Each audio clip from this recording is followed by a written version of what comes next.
The best tunes that make you move to the music. MFM 92.6. It's coming along.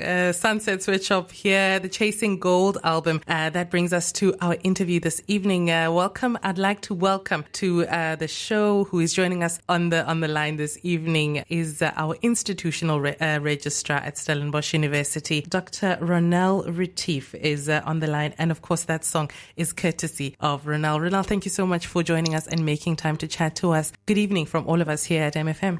Hi, Katlego. It's good to be here. Thank you for having played my song. I love it. Tell us about this song, Ronel, that we just played. I think it speaks to the eternal optimist in me. Okay. I just love the fact that it's so upbeat, and it's almost like a motivational song to pull together. It's coming on my playlist. I must tell you, I'm going to put it on my running or gym playlist. It definitely does feel like something that would get me going. That extra few minutes on the treadmill. It does feel like. Indeed. Thank you so much for that song and that motivation. It's coming along Sunset Switch Up on MFM 92.6. Now, Ronel, let's get into your leadership journey. We'll talk a little bit about your role as registrar, but your leadership journey, something tells me that, you've been, or leadership has been a calling from your side. If you reflect on that, and what have been some of those major influences that shape the kind of leader that you are? Yeah, thank you for that question, Katlego. I think I've had the privilege of being exposed to leadership development opportunities from a very young age, very similar to what I think our student leaders get exposed to, when they prepare for their leadership journeys. But I've also had a lot of exposure to role models, and some good ones and some bad ones. So I think you often say to yourself, I don't want to lead like that one day, or this person is really inspiring. So you learn from role models. And then I think also from feedback over many years from parents, from teachers, from friends, from peers, colleagues that would either praise you or criticize you. And these are all powerful learning opportunities. So I really think there's no one sort of event that I can single out, but it's really being open to learn as you journey through your life, and then of course some of the more formal opportunities were these analyses that you do where you get to understand your strengths and your weaknesses, which then determines how you compose your team and where you stand back and let someone else take the lead, or where you lean into the leadership role yourself, based on a good understanding of yourself and where your strengths and weaknesses lie. So I would say that sums it up. I think, I'm hearing you say that there are lessons everywhere in everyone, and so as a leader, just open yourself up to all those learning experiences. And I mean, the role of a registrar, undoubtedly, it's quite a pivotal one in especially a South African public university as well. So what makes this role of registrar so pivotal in a South African public university? And we're considering, of course, the country's history and the imperative to transform. How does, this role of registrar play a part in the development of a South African university today? Yes, thank you for that question. I think it might differ slightly from university to university depending on what functions are linked to the role. I am lucky to be the owner of two of our, I would say, most progressive policies that deal with student access. So the one is our admissions policy and the other one is our residence placement policy. And both of these policies are really aimed at broadening access to Stellenbosch University and to create a diversity of students in our academic programs and in our living spaces. So we currently we reviewed the one last year, and we're currently reviewing the admissions policy. So it's really been a privilege to be involved in that space. And then we also support the governance structures, and that is actually true of registrars in all the institutions. We support council and senate. We are often involved in the drafting of other institutional policies like our Stellenbosch University statute. And we've been very deliberate in articulating the need for diversity on our governance structures, including to have the student voice represented in these structures. So we hope that contributes to the quality of the engagement and decision making in these structures. And it's transformational for the institution, but also for the people that serve in these bodies, the students and the members to also be transformed by these diverse views and that they get exposed to in these structures. So I think we can really play a role there as well. Yeah. And then, of course, the Registrar's division have regular formal and informal engagement with students. And we often, I think, underestimate the impact of administrators on the students' journey and how they experience the institution, either as a welcoming, inclusive, transformational space or as a hostile space. And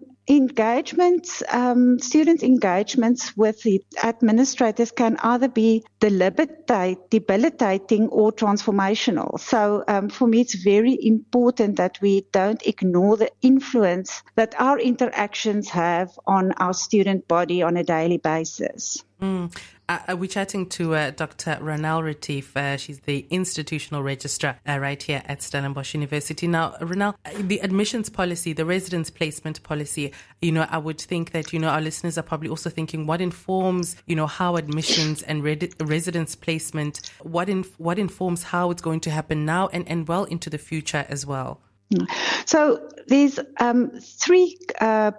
It's a longer conversation than a few minutes. I'm sure. But the two policies are very much aligned, and of course we always look at academic performance as one of the criteria. So as you will know, all our programs have minimum admission requirements. Yeah. So those academic requirements will always be in place. But then we also look at diversity factors such as population group. We look at socioeconomic status, so which schools our students come from, whether they are on NSFAS or other financial aid support, whether they are first-generation students, and all of those factors play into the placement process, whether it's in our residences or whether it's in our programs, so that we end up with a diverse student body, and we can really fulfill our role as a national asset. Both of those documents are on our website, so they make some interesting reading. Yeah. But those are the broad guiding principles, if you want to call it that. I like to hear it. I like to hear it a lot. And I was sitting, as you know, here at MFM. Our drive presenters are two students as well. I think maybe Mopeti has just graduated, I think. But she was kind of talking about, that is the first thing when she was a student at Stellenbosch University, her first introduction into Stellenbosch University, those words, a transformative student experience, was what she was introduced to, those words or that phrase, that concept, and that has carried her throughout her time here at the university. So it's quite a pivotal point that the university seeks to make an impact in the lives of students from that. So what goes into cultivating a transformative student experience at the university? Yeah, you will know, Katlego, President Nelson Mandela said education is the most powerful weapon which you can use to change the world. And the world change already suggests transformation. So I think he really acknowledged the transformative power of education. And first and foremost, for me then, the transformative student experience relates to what happens in the classroom, where students are exposed to new knowledge and new ideas, but also to ways of thinking and learning and to critically engage. And then at Stellenbosch, we are very deliberate about how we curate the out-of-class experience of students. A student life, as it were, not that they don't live in the classrooms, but student life beyond the classroom. And that is where this transformative journey continues, and where our students get exposed to people with different worldviews, from different cultures and different socioeconomic backgrounds, as I've mentioned. And this exchange of ideas then continues in that space. So from my perspective, and I've alluded to the administrative space, everything we do should encourage the development of the Stellenbosch University graduate attributes, which, as you might know, is an inquiring mind, being an engaged citizen, a dynamic professional, and a well-rounded individual. And so we must role model that, and we must facilitate that independence and freedom of thought, but also the ability to evaluate and consider insights and views that are different from our own. And that, I think, is something that should happen at university if it hasn't happened prior, to coming to university. You're listening to SiyakhulaLive this evening. We are chatting to the institutional registrar right here at Stellenbosch University. We're going to take a music break and we're back with Dr Ronel Retief after this. And of course, if you have questions or if you want to weigh in on the conversation as well, our WhatsApps are wide open on 0744400926. It's 25 to 7. I need some help. I know this song was a theme song for a very well-known soap. Definitely. I'm thinking Backstage. I'm thinking Generations. I'm thinking, which one was it? Let me know. Help me out. Those who know. 0744400926. It's Vusi Kumalo. The song is Dusk to Dawn. And it's 20 to 7 o'clock on my watch. I'm still chatting to our institutional registrar, who's joining me on the line, Dr. Ronel Retief. Ronel, thank you so much for staying with us. I wanted to also maybe throw in, I'm sure it sounds like a cumbersome role. And I'm sure it's not easy. I know that there've been challenges as well, system challenges, all of that. But also, so maybe you can reflect with our listeners this evening on, this cumbersome role of being a registrar at a public university in South Africa. What are some of the highlights that you've experienced in your time as registrar at the university, and also some of the challenges that pertain to this role? Maybe I should start with the challenges and get them over with. So I think we all know that the entire sector is struggling with financial challenges. So sustainability of the universities themselves are under threat. But then also NSFAS-related challenges or funding challenges for our students. And if our students suffer, then it plays out within the walls of our institutions. So those struggles become our struggles as well. And the same goes for accommodation challenges. If there's not enough affordable accommodation, people will often say there's not enough accommodation, and that's not really it. There's enough accommodation, but there's a lack of affordable accommodation. So I think these are some of the challenges that we all grapple with, all the public institutions at the moment. On the home front, as you've mentioned, we've just come through a 5-year-long system implementation, which was, I think, one of the most challenging projects I've ever had been part of, where we replaced our 30-year-old student information system with a new one. And I don't think any of us really knew what we were getting into. It was really a big shock to the system, to the university from a change perspective, but also just understanding how long it takes for a system to mature. So it's difficult, I think, to replace a 30-year-old system that did everything, you could think of within 1 year, with a system within 1 year that's not nearly as mature. And I don't think any of us really understood that, what that would mean. So it's getting better, though. We're stabilizing the system. So I must say every year, every registration, every assessment period, it goes a little bit better than the previous one. Things are looking up on that front. And then I think most of my highlights relate to the people at the institution, to the students. Every graduation that I attend, and I attend all of them. Yes. They are super festive occasions. It's wonderful to see students and their families celebrate their achievements. It makes everything worth it. And then the colleagues, and I mean, I really enjoy collaborating with colleagues across the institution. We have a lot of opportunities to collaborate across silos, which is really exciting. And then also in the sector, we're actually having our annual registrars in Bizo at Stellenbosch starting tomorrow, where all the public institutions registrars are coming to Stellenbosch. Wow, that sounds amazing. So that's a highlight of the year. That sounds like a great space of learning and sharing and learning from one another. Different contexts as well. I mean, a registrar at University of Zululand or UKZN and a registrar at Stellenbosch University exchanging, philosophies of how things work. That must be such a rich engagement. Absolutely. If I could be a fly on that wall, really, really curious. I think it must be a fascinating space. I also want to just flag, just for my own curiosity as well, Ronel, for those who know, those who don't, Admin A is undergoing a huge reconstruction, a development plan. There's a lot of infrastructure development in the building in Admin A, and that is the student administrative hub, where all students are kind of receive from admissions, finances, all of that.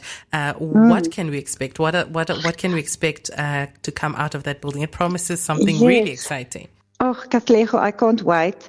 It's been a long time coming. I don't know anyone who's walked in Admin A in winter would have seen buckets standing on the staircase. The roof was leaking. It's just a very old building and with narrow, dark passages where students used to sit in queues and I don't know, it was just not a conducive space for a transformative student experience, to go back to that term.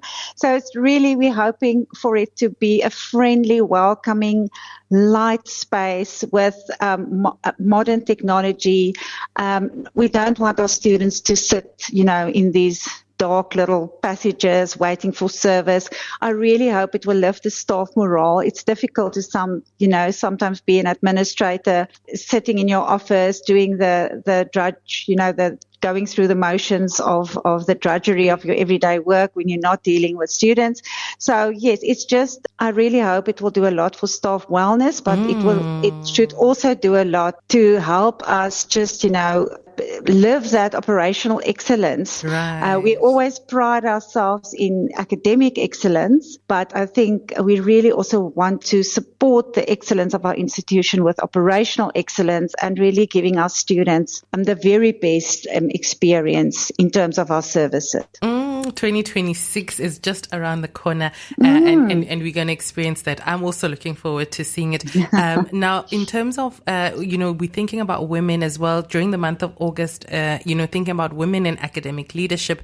What gaps and opportunities would you say are there for women in academia with academic leadership, particularly in operational support as well? I think we have a lot of women in administration in general. It's been almost like traditionally roles that women would easily have been appointed in the past. But in leadership, I think we can still have many more women.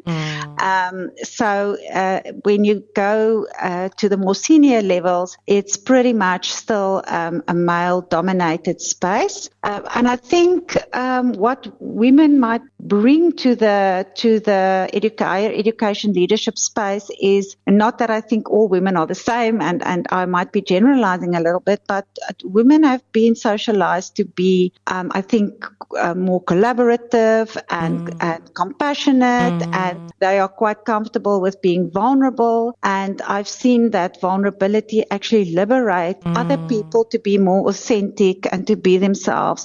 So I do think having women in these roles and in leadership roles opens up those spaces for a more supportive leadership style and to really collaborate across universities, across across the silos that we find inside institutions. So so I think there's definitely space for more of that. Right. But we do see, and there's a lot of investment in leadership development for women. We've seen it now during Women's Month as well. So I think we can watch this space. And I also learn, Dr. Ronel, that you are the first female registrar at Stellenbosch University. Yes, that's right. I wasn't the first female registrar in the sector. There's been quite a few that's gone before me, and I've learned so much from them. But at Stellenbosch, yes, I was the first. You see, so ceilings are broken in our lifetime, and that's always what I want to see. Just a change and just transforming spaces and seeing how spaces are also capable of just reform and being done differently.